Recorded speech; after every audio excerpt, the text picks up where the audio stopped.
Yeah. So we are back in the building.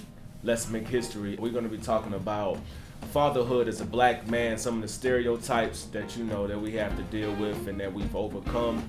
We're just going to get straight into it, fellas. Let's make history. Yeah. We got L in the building. Yes, sir. We got Fresh in the building. What it is. Charm. Yo. What up? What up? I go by the name of The Experience. Y'all know what it is. Let's go.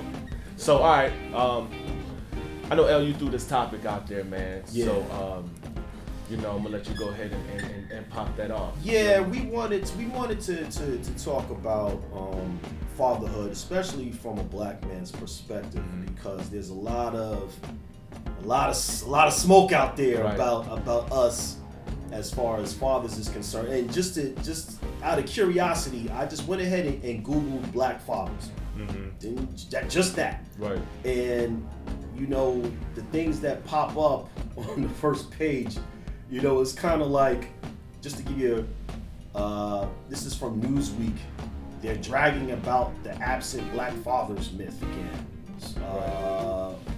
Chicago Reporter, breaking myths about black fatherhood. Vox, which I watched them, debunking the most myths about us, reframing. So it's basically, the tone isn't all that positive. You know what I'm saying? Right. And I think, and full disclaimer, all of us here are fathers. Right. All of us here are damn good fathers. Absolutely. And I think we all take a lot of pride in us being good fathers. But again, there's this notion out there that black men are just making babies and that's about it. Right. I take care of them. Yeah. So I think that's something that we just need to address, because I'm not saying that there's some legitimacy to that. I mean, you know what I'm saying? But at the same time, there's a ton of us out here that are not, we don't swim. We don't swim that. We don't rock that way at all. Right. You know what I mean? Can I throw this out there and tagging this wise? The history shows we don't. I mean, in abundance. There isn't. If we put 10 black fathers in, history shows that the numbers doesn't support that 10 are great. It does not support that. Right. So, I mean, for someone to label us or market us that way, they haven't been lying. We are breaking traditions. I love it. And, let's Right. make history. We're making history more than one way, beyond podcasting, talking, living our life, doing different things, entrepreneurship, creating films, doing businesses. We are making history. Small few, which I'm glad that we are. You know what I'm saying? But the reality of it is, majority of people that I know, including myself, come from broken homes. Now I do know my father, luckily, and I thank God my father's not, he didn't live in my household at all, but I knew him. I can call him, Right. Not living in your household is part of saying to that thing of what anybody would consider a tough growing up without the male in the home. Not just because I can call them, because I got 3 other brothers and sisters. I was the oldest. They don't have the same exact relationship. Right. They don't get to run and call. I mean, they can, but if you're just not there, it's a separation further and further and further. So only I was saying, as far to that point, the numbers are proving that we have not been the great thing, because it's the community is broken. Now, I'm not saying it's due to one thing or another, to people just being fuck-ups, but for whatever reason, they have not been around. Yeah, and historically. I guess we can kind of touch on that as far as some of the, for lack of better words, obstacles, if you will, right, or the whys. You know what I mean? Because there's got to be reason why some of us have and some of us don't have. You know what I'm saying? Right, absolutely. So I mean, that's definitely there's a lot of things that people can bring up, whether it be the system or how I'm a big systematic person. I very much am. I say that based on, all right. So here recently, take 2 seconds to talk about it. I've been trying to find my family history. Right, my girl knows she can touch back a lot of people. Right. I can't go past my grandfather and don't know much about him. Just be honest with you, I don't really know much about him. Right. I know him. I met him. I hung out with him. Been to their house. Right. But like just saying that oh, this my grandfather accomplished this, achieved that. I really don't know that much. Right, I know a few things. I know more of the bad things than I knew of the good things, right? So when I say that, I feel like, I need to figure out what's going on. Why did they? Now, all of my father and my grandfather the same way. They all know each other. It's not, but it wasn't all, we all up in here. You know what I'm saying? It was a rough turmoil. Not to say that nobody abandoned us, so I do thank God that part didn't happen, because some people just said, all right, fuck it, I can't handle it, I'm gone. Now, they ain't just leave, but it wasn't every single day. You know what I'm saying? Right. So now, I'm saying that to say, damn, I don't know none of my history. Let me see what happened with their daddies. You see what I'm saying? What the hell's going on there? Right. The further I go back, it's the same shit. You see what I'm saying? So systematically, everybody been trying to do what they've been trying to do, what they thought was best. Right. You don't see the long-term effects. Same thing like COVID vaccination. We don't know the long-term effects for 20 years. You won't know how your kid was affected about that until 20 years later. You don't know that. That's a great point right there, because like exactly what you just said. So like me and Charm grew up, like our stepfather raised us, but I never referred to him as my stepfather. I just never have.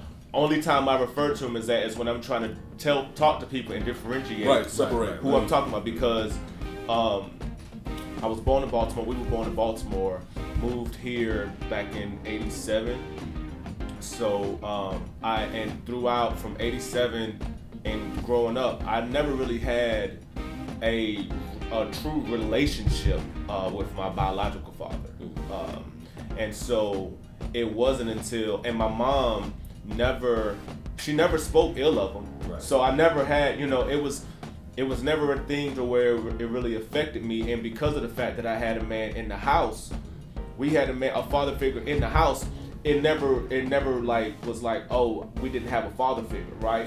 It wasn't until 20 years later, to where Start having your own kids. And I remember it vividly. I was in my first apartment off on Pepper Tree, and I remember calling my grandfather. I was in tears because I was just like, yo, like, why the fuck, you know what I'm saying? Like Fresh Prince, you know what I'm saying? Like, why you love me, man? Right, what happened? It was just like, damn, like that's when you start thinking about it. I was already a grown adult off of my own. This is my first time being or having emotions about it at all in my life. You see what I'm saying? And it wasn't until then. And then when when my oldest daughter, when she was on the way, then that's when you could start seeing stuff differently. Because you're like, oh, this is the pattern. This is what was going on. Right, he ran into a bump. Exactly.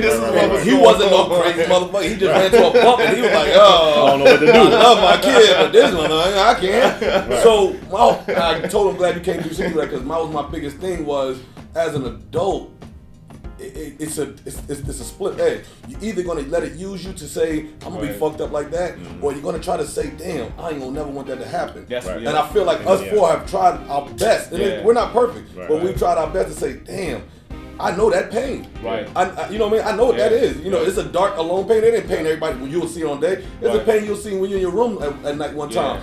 Or you're watching a movie one day. Or you wanted to answer one day and you don't have the fucking answer. That's the pain when it hits. It don't never hit you every day all day. It hit you in a dark corner one day. You like, shit. And it eats away at your confidence. Eats away at your ability to feel what you do. It's a pain that you feel it on your own. There's nobody can share that pain. Even siblings will share different pains of what they did not experience. I definitely will share different pain than my brother and sister, because I got my father 6 years longer than they ever did. Right. Ever. Like, I actually lived in the same state with them. They never ever lived in the same state. Right. So the whatever emotion they feel is totally different than the emotion that I totally feel, because I know I have a different relationship with him. Right. I feel like it can, again, same way. They can use that pain, and it can hurt them forever, and it can smush them into their kids, and it can go to the same pattern with their kids. And okay, well, look at the pattern here. You know what I'm saying? Right. You might not care. 20 years from later, you're gonna your daughter's gonna have, or your son's gonna have that same conversation, or how you feel about your mama right now. Right. They're gonna feel the same way. Yeah, and I just want to touch on that too. Outside of us having a father figure in the house, we also have different biological fathers. Right. You know, my biological father is deceased now, but I'm named after him. I'm also named after my grandfather. You know, and that goes to your point. I know nothing about my grandfather. All I know is that I'm named after that man. Mm-hmm. I really know nothing about my biological father. You know, it wasn't until he passed that I asked my mom, like, yo, I just remember the day I got the call, we was at Scandalos on a Tuesday night, Tone X and friends. Spot. Yeah, you know what I mean, back in the day. So the very next day is the first time that I've ever heard my mother speak anything about my father. Good, bad, cat, dog, shit, by nothing. Right. She never spoke of him. She never spoke ill of him. Right. But she never spoke of him at all. Right. Because of what she went through with him or whatever. But like you said, I personally use that as when I have kids, I will never have kids out here that I just out here and I don't know nothing about. I ain't calling them, I ain't texting them or nothing. You know what I mean? I'm glad you brought that up because I wanted to kind of get you guys 2 cents or your perspective on how becoming a dad changed you. You know what I'm saying? Oh, man. As far as your previous experiences, experiences from your homeboys, you know what I mean? So like, look, let me start with you. Well, let's start, Charm. Let me start with you. I'll just say that for me, it changed me in a big way. You know, it made me grow up. Obviously, you know, I think we can all say that it made us grow up having children. But outside of it making me grow up, you know, like I say, it just made me want to do better because I had a father, but I didn't see my biological father take care of any of his kids. Right. You know what I mean? So it made me just want to be like, yo, I will never be that way. Right. You know, it forced me to settle down as a man, you know, become a family man, you know, like, man, I got little people that's looking up to me, you know, like it was like the best feeling in the world for me at that time. It was gratifying, like, wow, I'm a dad, you know what I mean? Like, you try to make sure you do everything right, but you're going to make bumps in the road, obviously. Yeah. But, you know,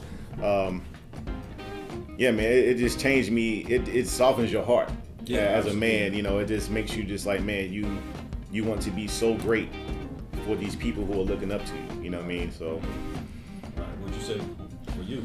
Yeah, definitely piggybacking off of what he said, it made me, you know, I had Ari, that was like about 24, man. So that was around the time when we was outside, like we was heavy on, you know what I'm saying? And so it really made me dial back from all of that shit. Like I was heavy into music. I was doing the music. I sat back from that for a minute because I was like, yo, I gotta revise my whole strategy. I was like, yo, because it was a situation now where it's like, it's not just me. At that time, it was just me and I could just do whatever the fuck I wanted, you know what I'm saying? And didn't have to answer right. But now it's like, yo, I got somebody else that's depending on me. She needs to eat. Right, you see what I'm saying? That's a whole different mentality, man. And so it definitely matures you, and then it puts you in a situation to where it's like you love your parents, you love your siblings, you love your family. You got, you know, your lady friends that you might be dealing with or whatever. But when you have that child, that puts you in a situation to where this is somebody that you love unconditionally. Agape, what they call it. Yeah, you feel me? Yeah, it's like, yo, like you can't even describe the feeling. Can't, right? You know what I'm saying? And so it puts you in that space. And like to me, man, it's like being a father is like out of all of the titles that I might have, entrepreneur, actor, business owner, you know, director. Doesn't compare. It doesn't compare to the title of father for me, you know, and that's what it did for me from the standpoint of, with, like I say, just speaking on, like it was conversations that like me and Charm, like I said, we had different biological fathers, and I always think about there's a line I think Hope said on Volume 2. It was on with him and Bleak. We tied it in brothers with different fathers and the same mothers. That shit spoke. Because that shit was like, that's our real life. That's our real life. Like, you know what I'm saying? And so we always, it was times, man, I mean, it was just, we would be in the room, just, it was like emotional moments sometimes, because it was like, man, you know, having conversations, and when you really start to, and it was like, you don't want to be that guy. Right? Like, that was the main thing. I was like, I'm not going to be that guy. I will not be that guy. Yeah. Some people do or don't. You know what I mean? Because some people say, listen, this is what I know. That's true. You know what I'm saying? Right. Like, because that's all they know. That's all they saw. I know. Yeah. This is what it is. A lot of people have been asking exactly what the Inner Elite is. Well, one thing the Inner Elite is a network. It's an online television network. And what you can do is you can go download the app right now on Roku TV, Apple TV, and Amazon Fire TV. So you can catch up with all the latest content we're dropping. We dropping content from content creators all around the world. And you want to be in on that. Trust me. The reason why I was saying what I said at the beginning is because it comes, this snowball of bad fathering. Don't know if you looked up white fatherhood, so we can only compare black. But the snowball comes, it's not that these kids are starting this snowball. This shit, they already into a ball that's this damn big. Mm-hmm. That shit, they came from a hill all the way down to this fucking big. You know what I'm saying? So when we think of people saying they don't know having sex unprotected or stuff like that, they daddy probably said the same stuff. So we were on a conversation saying, damn, you going in there raw dick acting stupid. They may not be acting stupid. Maybe they are stupid. I mean, if you got to think that, yes, I mean, let's be fair. Yeah, if you go into something, if you don't know, I mean, clearly you don't know how sex works. If you don't know that you can possibly have or you just think you missed a pumper that can pull out every single time. We all been there. We all know with the quick pull's gonna work, but it doesn't work all the time. I think it just has to do with recklessness. I just think cats is just like, fuck it. You know what I mean? Like, I've literally, I see people joke around on social media, no pull out, I ain't pulling out, da-da-da-da.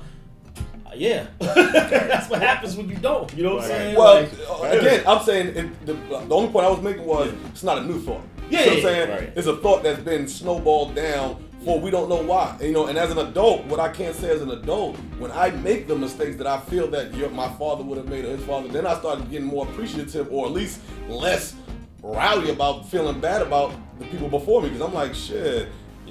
This is probably what happened and fucked his career. This is probably the flow that fucked Jeffrey's career right here. Yeah, so, and there's a lot of times you almost step on that mine. You're like, oh, this is how he lost his family, or this is how he's not around him all the time, because you can see the mistake that you were about to or did make. Right. And I'm a mistake maker and I have made of several in my life. You know what I'm saying? So now when I start thinking about my dads and my grandfather. There was a time, and I feel like my brothers and sisters do feel that they do hold a bitter resentment to them just because they don't or have not got to the appreciation I have got. Yeah. But they probably will never get there. We're all different humans, so they probably will never get to what I've got. But I've got to a point where I'm not taking away their fault. Y'all are definitely, could have done better. Right. But I've walked through the shoes to say, you can understand. You get it. I see where you tripped. Right. I tripped on the same step. I've literally bumped my knee on the same step. It's got your blood, it's got my blood. Right. Let's hopefully it don't make nobody else's blood. You know what I'm saying? I understand your human faults. This happened. Right. But your human faults were on your child, on me. Right. So I'm a little more personal than your human faults on, your job or or somebody you were tutoring or mentoring. Right. If your human faults affect your blood, your lineage, it hurts a little bit more, especially when you see somebody, and then not speaking in my case, but like sometimes you see what you didn't feel in your father might have been better than something else in the world. Like, hold on. Right. How the hell that work out? That's a great point. Stepfathers, to be exact. Right. Like, so, because it becomes a thing to where as I got older, really once I had my oldest, and that's when I started having the conversations more with my biological father. We really didn't establish an actual relationship until I was an adult, right? And so even up until like a few years ago, we would have conversations because there were things that were still, like a lot of the times we dealing with shit, we're dealing with emotional trauma from our childhood that just kind of pops up all of a sudden. Mm-hmm. So I remember I had a conversation with him like really a couple of years ago, and because I was like, man, he would come down and get Ariana for a week for the summer, and we have her up in Baltimore. Or they would go to Disney World or go here and there. Some shit you ain't never and did. it was like, like, how come you ain't never do that with me though? Like you can set out the schedule, you can call me and let me know, hey, we coming down and get the grandbaby for the week. But it's like throughout my whole childhood, like you never did that. Like it was like when I say never, like it was never a time to where you like set up the time and was like, yo, I'm going to come get you for the week and you're going to be with us for the week. And 1 week out of the summer, we're going to go to... I don't have any memories of, like, memories. I have memories, but I mean as far as, like, memories of, a relationship to where like my brothers and sisters that grew up with him have how they view him. I don't view him the same way, and I'm the junior, right? And so it's like I can see that, and that causes a situation at times, right? You know, because it's just like the relationship is as just a not human and as a man, therapeutically talking. What if he became a better man based on that? Unfortunately, it affected, like you said, he probably did. Yeah. But what happens when you see you bump your knee, and I'm not calling you a mistake, but when you bump your knee one time, he may not want to bump his knee again, ever again, that way. And it may hurt that he can't never clean the blood up off of you. You know what I'm saying? And I feel that way about a lot of the parents because there's a difference between deadbeat and a motherfucker who just don't got it all together. The deadbeats just totally do not fuck with you, don't just claim you, take their name on paperwork. These are deadbeats. A motherfucker that just can't get it together are people that we know functioning right now. We know 30 and 40-year-olds that are just like, you ain't a deadbeat, you just ain't that good of a father. Through our eyes, put it like that. I'm judging through our eyes. My only rebuttal to that, and again, I'm Mr. Accountability, is that women don't have that same luxury of using that as an excuse. You know, so as far as which part? Well, as far as I wasn't ready or I don't have my shit together, a lot of the same men that are thinking this, the women are probably thinking the same thing too. You know what I'm saying? So again, and I'm not. It's hard to say that with women because they're, again, from our other talks, they're more accepting for marriage and kids and things like that. So them giving a baby isn't as detrimental to their life as men. You know what I mean? It's not as detrimental. I'm saying based on women are already, like we were talking about before, they already envision marriages and kids and stuff like that. So then when they have one early, there's not really, this was too early for me. It really doesn't really affect women like that. I can't say it doesn't affect them. I mean, how many more women are offended more than men when you hear the word pregnancy? It's more of a woman usually like, my baby. You know, the men is not. My thing is that bottom line is bottom line, and I think for and this goes just beyond our community, just anybody in general.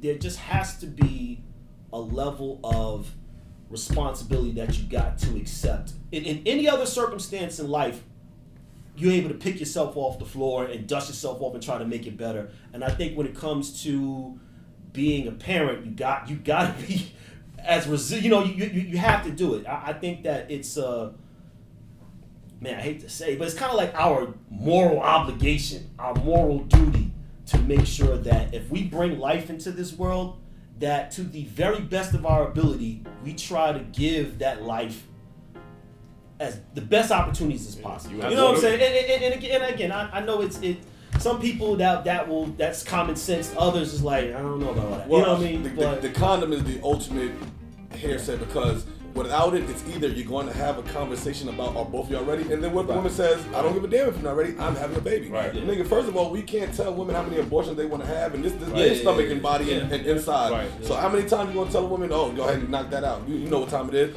That's only so many times. Because what if 10 years later they actually want to have babies and they can't because of these scenarios? So the ultimate trying to do that is the condom, because after that it's only about conversation, and there's no way to either one actually be on the right side if there wasn't a planned pregnancy. So if this was an accidental pregnancy, the woman is gonna say I'm ready, or the man gonna say I'm ready. Like that meme shows, okay, well if the woman ain't ready, she know what she gonna do. Has to say. The man ain't ready, guess what he does? It becomes lack of fatherhood. You know what I'm saying? So I don't know if the woman's right for the abortion, or yay or nay. That's not for me to say. I'm saying that the meme is so accurate because if the man says he's not ready, he walks away. He can't. I guess abort. Let's use word. I don't like to use the word kill, but he can't abort the baby himself. The woman can abort the baby themselves. She holds the card. So the maturity level is really pre-sex for this conversation. The pre-sex is getting ready to go into this, and even after the sex, hey, listen, we ain't ready, we ain't want no kids. We agreeing on that. We agreeing on that. Don't come to me next week and say I'm pregnant. Are we agreeing? We ain't on to this. Let's. So real quick, so I wanted to talk. Women, we all have daughters. Right. Correct. We all been men out here. We Right. all lived life. Right. We all lived the bachelor life. Absolutely. I was a little loud, Mike. He was agreeing on that. Yeah, I mean, Yeah, we were. I came, I saw, I conquered. Right. Anyway, but being fathers of daughters now, knowing that those situations can happen, like, give me like what's you guys' approach? Like, how do you like having daughters? How does that kind of it changed my whole? It's like, so I tell people all the time, man. Y'all, all of y'all know me, like, so we all go back, and so I feel like it was my destiny and my karma in the universe to have all girls. All girls, huh? I've got all girls. same here? Right? So, like I had the first one, dribble and shoot like. after the first one, it was like, all right, and then I remember after the first one, just with everything that happened with that relationship, I told myself that I was not gonna have any more children until I got married. Right. So then when I got married, and then my wife thought that our first daughter together was it's gonna be a boy. And I was like, I don't know. Right. Much girl it turned out a girl, right? Yep. Then the second time, so my youngest came around, and my wife was stuck. She was like, no, this one is gonna be a boy. And I was like, I don't think you know who you're dealing with. So I always joke around, and we go to Utah, but I always joke around. I joke with me and my homeboys and say, yeah, we was running wild back then. Wow. And I always joke around and say, yeah, the man upstairs said, oh, y'all motherfuckers think you funny. Okay, Yes. you get all girls, Right. you get all Seriously. girls, and you get all girls. Y'all Seriously. motherfuckers think it's funny. Okay. Seriously. Yeah, but Char, what's your take on it, man? What, as far as daughters and knowing what... Oh, man. I guess I had to piggyback on, what Bruh said. I have 2 girls and a boy. Mm-hmm. Man, as a man now, and at the age I am now, you think back, you're like, man, you think back at your younger years, you're like, boy, I was out there, I was wild, I was, you know what I mean? It definitely brings you back to a sense of reality, like, yo, like, I pray that You know what? That karma don't come back. That karma don't come back on my girls. You know what I mean? You hoping that they don't run into the guys that we were That we at were. that time. And let me say this too, though. Let me say this though. Right? It wasn't good. I mean, There was being single. Let me lay that first out. Loud. Yeah. Right. Being single, there's a pool that single men choose from. Sometimes you get a quantity pool. Sometimes you get a quality pool. Yeah, right? Here's the only scary part about me. Right?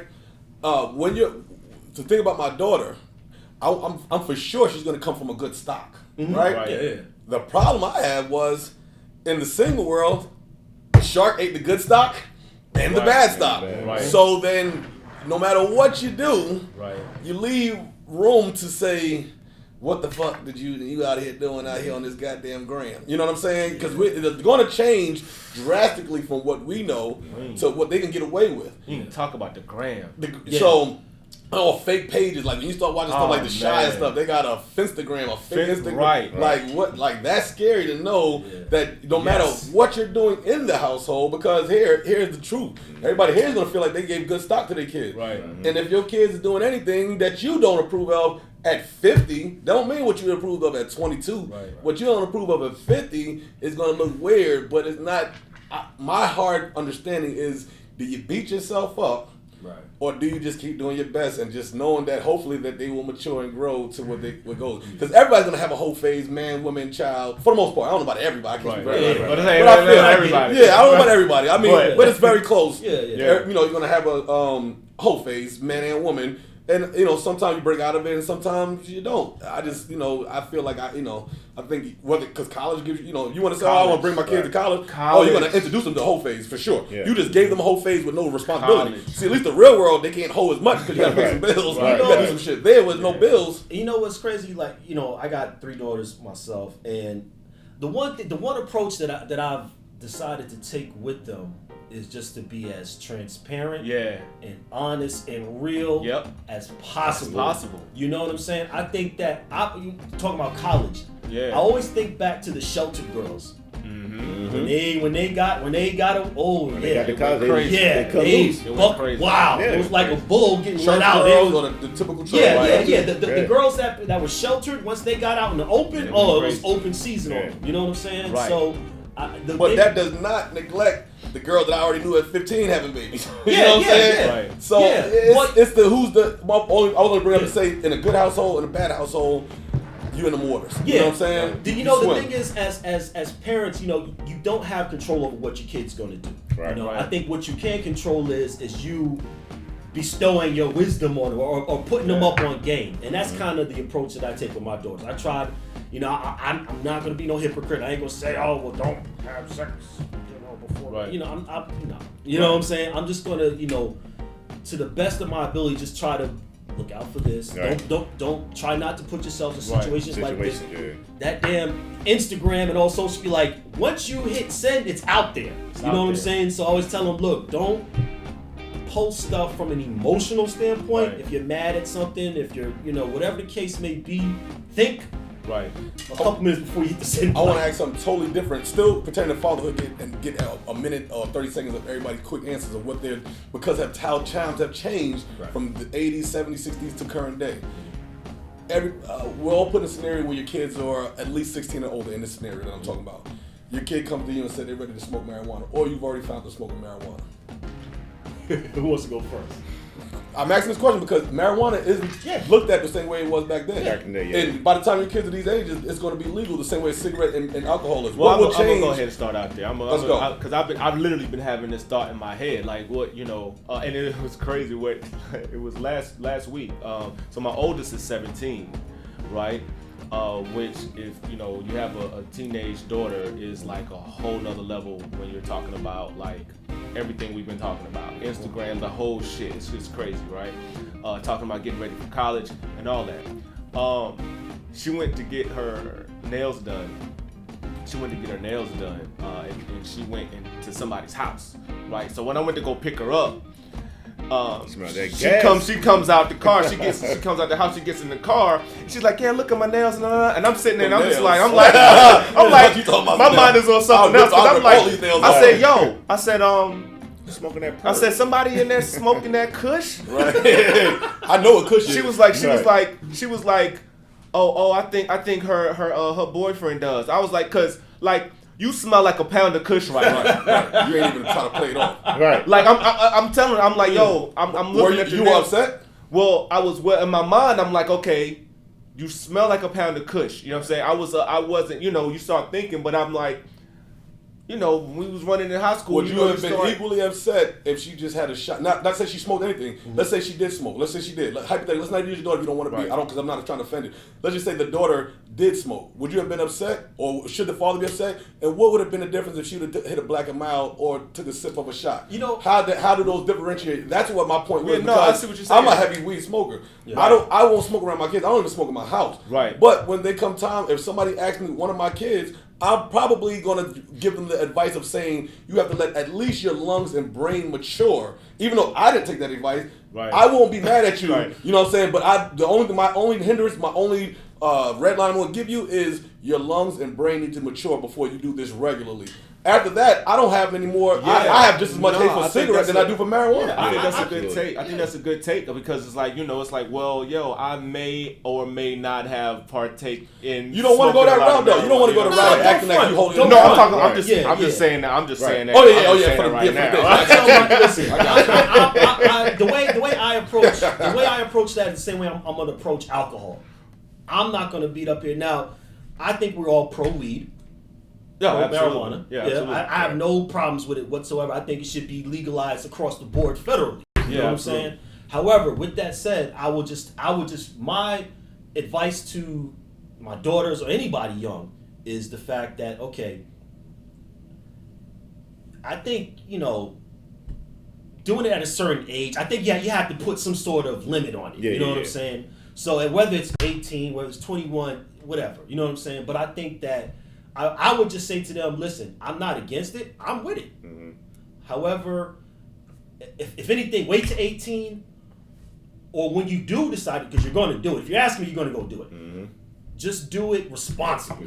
And then you go into And detail about responsible. The problem was being a heavy weed smoker. I have a little bit more that I can come at him with. Who the fuck paying for this weed? Yeah. You ain't gonna keep coming to me for $20 to get you. I got my own habits. So that's where my kids will start seeing, oh, this shit might not be worth it because I'm daddy not getting ready, not understanding what's going on. Because sometimes if you're not a smoker and your kid asks you for $30-$40, you have no idea it's going to weed or alcohol or something because it's just not what you do. I'm always thinking that's what these kids. Oh, what you need that money for? Because you got everything in the house. You got shoes. What you getting ready to go get? You know what I'm saying? So my mind would be a little different catered on that. Not that I would stop them, but I'd be grilling them so much. You'd have to already be. Because I didn't have to ask my mom for money for my habits. And if you don't have to do that, and it does not affect your grades, which it did not, if all of that does, if you figured out how to do all of that well, it doesn't make no sense for me to stop you at this point. I think it'd be hypocritical. I look at it like it'd be hypocritical for me to, we're going to be hypocrites as parents. Irresponsible. We're going to be hypocrites as parents. We're going to be to a certain extent, but at the same time, it's being transparent. Like, you know what I'm saying? Like, who smoke, taking it back, like the statute of limitation is gone now. You know what I'm saying? Going back to high school. You know what I'm saying? We back in the back. You know what I'm saying? Like, so you're talking about that in college. You're talking about 17, 18 years old, like smoking heavy. Like, you talking about going to college. It was like heavy. Smoke fest. Right. It was smoke and fest. that's what you send them to. Yeah, right. So the real world, you can't even afford it as much because you got bills and work and shit like that. When you go to college, that is the ultimate sending them off to. And that's why I think you just have to, this is just, everyone has different approaches parenting-wise. I just think you just have to be real with your kids. Just be real, be transparent. I like the approach. You tell them, from what you said, you didn't say, no, don't do it. You just said, hey, look, man, this is what you know what I'm saying? You There's a lot of do's and don'ts. Don't base your smoking off of me or anybody else you watch. That would be what I would say. It's do's and don'ts. This shit comes with do's and don'ts. You're gonna be slow, you're gonna be sleepy, you're gonna do shit that come with it. There's the after effects. So to me, I think that's the best approach. Give them the pros and cons. Don't be a hypocrite. Right. And then just be real. And for me, I think just to touch on what all y'all said, I would be as transparent as possible. Yeah. Also, like you said, be responsible. Right. But for me, and this may sound crazy, if it's gonna be your first time, I'd rather your first time be with me. I'm with you on that. I'd rather be with daddy, so therefore you can understand. You gotta be 21 for me to consider it. Well, I mean, even if it's 21, but I ain't gonna be the first time. Most likely, you're probably right. But I'm just saying, if I had it my way, I would say your first time, I'd rather it be with me versus be your friend or your homeboy who you think is your homeboy. But you don't know what they lace. You know what I mean? Right. Well, that's realistically, the point of teaching them because of that. Somebody lace your weed. Make sure you watch what you're smoking. Right. If you're going to smoke, these are the things that you gotta. Right. So that's why I say, for when you're a really true long-term weed smoker such as myself, there's so many things that I can actually tell you. I ain't telling you to do this or not do it. These are long-term things that come with this shit. This is what comes with. This you got all this. You with all of that. Cool. Now, but the point I'm making was your initial reaction was a slight bit of anger when she got in that car. Right. Well, because it was slightly a bit of anger. It was unexpected. If it was a cigarette smoke, you'd be like, damn, it stink like cigarette. No, I probably would. You wouldn't have thought she smoked cigarette. You thought she smoked weed. That was the issue. I didn't even necessarily think that she smoked weed. But it was like, yo, you been around. Your initial, you was in there. Your initial thought was the weed. Whether you were around it, it was something negative. Was the only point I made about it. But if she came out smoking like cigarettes, you'd just be like, damn, you smell like a cigarette. You wouldn't even cross your mind because you thought you know your daughter so well that she even smoked cigarettes. That was how I'm telling people keep viewing weed, which is crazy because now weed is the equivalent, if not even better than a cigarette, because a cigarette is still telling you they're going to die. We haven't never labeled weed as something that can kill you. Yeah, no. Cigarettes we labeled can kill you, but my point was older heads, older than us, our age, that initial spark. You hear this motherfucker smelling like weed and shit. Goddamn. I guess maybe it's because you went and got your nails done. Yeah, you come out smell like weed. I'm talking about was Right. Good stuff. So it's the unexpected. She's like, hold on. But my point is, you got your nails done, but did you hit the shit? But that's my point. A lot of stuff leads that. None of that leads to that. If she came out smelling like a Black and Mild or a cigarette, something like that. That was the only point I'm making. Is we have to loosen up on that rein because what we systematically been institutionalized in our brain think of what weed is because of how our parents looked at it, or how your grandparents, no, out there smoking that reefer, right. So you know what I mean. Like now, what that is as an adult, you feel like they're saying like, you equate negativity to the To marijuana, marijuana. which And is it's not not. true. Yeah, That is not true. It's, At all. you know, what I mean, if she came out smelling like a cigarette, my kid came out smoking a cigarette, I'm flipping, Yeah. way over the weed. I smell weed like, dang, I smell like butt in that motherfucker. But the cigarette, I'm like, yo, what the fuck? You can die. Are you crazy? Right. Like, you know what I'm Right. saying? You can die. Like, I go crazy. You know what I'm Right. saying? Like, you I'm can with you on die. that. So like, yeah, we gotta wrap it up, but the transparency is definitely key.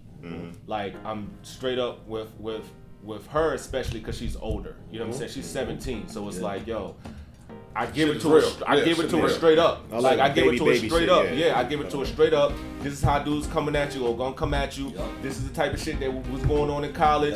This is the type of shit. Like, I'm just straight up. Like, these are the stories. I'm telling you these stories not to scare you, but this is the real shit that happens. That's why I never embraced the having the daughter thing as the curse. Because I embraced It's it not, as definitely not a curse. I mean, you know what I mean, but like, damn, you know how we just talking love about it. God No, put us I down love here it. like have us girl. I I, think- felt like, oh, he getting ready to make me get some strong women because I Yeah. mean, damn, she gonna be too Right. weak. Now she might Right. give up some butt, but she ain't Right. getting ready to be Yeah, no, yeah, you know yeah, what I mean? she- She ain't getting ready to be yeah, no yeah. smutty Right. duddy. Kind of girls we saw back in the day type. Yeah. shit. Right, yeah, that's the real talk. It's definitely a blessing. You know what I'm saying? My daughter's that. I didn't mean cursing negative. I just meant like how Yeah, we were yeah, talking. yeah, How yeah. people make Yeah, views. girls, yeah, that girl, I've been, you know, the yeah, karma, I mean, you know. yeah. I never, it's the most beautiful thing. It definitely, it softens you up. Having daughters, it makes you softer. It's, you know, the mother has to be more the discipline because at this point in the game, You're right. it's kind of like, Do whatever you want. My youngest, I my youngest step get away with in every anything. now and then, like with the Samuel My Jackson son meme. works. If my daughter works, what he does. I just, you know, you let the mom be the disciplinarian, and then I come in like, you know, with the Samuel Jackson meme, and just kind of give that look, Yeah. just to kind of, you know, I be will whoop your ass. but yeah, man. You'll never touch it. And I despise. I just want to put that out there. We talk about the deadbeats. I do despise deadbeats because they seem like they really are just living their best life. Yeah. Meanwhile, their children are out here. You know what I'm saying? And so, but yeah, man, let's wrap on that. This actually is something that we can actually bring back up again because there's still more stuff that we didn't get to. Everything we talk about is, man. So You see it's what I'm some saying? history there that we can, you know. Just be active fathers. fellas. Right, man. No matter what, Be man. active. Moral Be of the active. story. Or Yeah, stepfathers. Yeah, or yeah. stepfathers. Whatever that is. Yeah, That's That's a a whole- male positive role model to Yeah. a child. That's a I'm whole step- topic Let's in do that itself. because if you Yeah. are not that good for your own, be good for the next. Yeah. Right. You know what I'm saying? Be good for the next if you ain't been that good for your own. We're gonna wrap it there. This was brought to you by the Inner Elite Network, you guys. Another episode in the books. Let's make history. We out. Peace.